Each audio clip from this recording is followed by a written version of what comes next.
duniya ibn al-qayyim yake cewa kamra'atin baghi la tarda bi zawjin wahid, kamar karuwa ce ba ta yarda da namiji daya.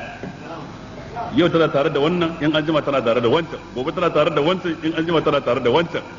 Sarki goma zamani goma, wannan yazo yayi ya tafi, wannan yazo yayi ya tafi, wannan yazo yayi ya tafi, haka kawai kai ne ake wa jiniya. Wata rana sai a wuce ta gaban ka ana wa wani jiniya. Wani yake cewa bai taba tsammanin wannan tsimman na gaban mota yana da kadawa yana da muhimmanci bai ce sai da ya sauka daga mulki sai ashe tsimman nan yana da muhimmanci.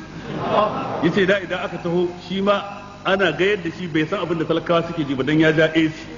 Ana cewa sannu shi dai bakin sa yake gani yana motsi baya jin kalmar sannu din.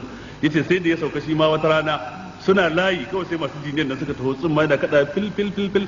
Yace su ma aka samu a layi aka kada muka yi nan. Wani zai wuce mu ma jiya an kada wani mun wuce. To shi ma wannan haka wata rana za a kada shi waɗansu kuma su wuce. Haka duniyar take fa. Don haka idan ka gane wannan kana da mulki sai ka yi adalci, sai ka ji tsoron Allah, sai ka tabbatar da gaskiya. Sawa'un mulki na siyasa, mulki na sarauta da rawani, ranka da Allah gubaro, mulki na jiniya, mulki na menene, kana da kuɗi sai ka bi Allah da kuɗinka.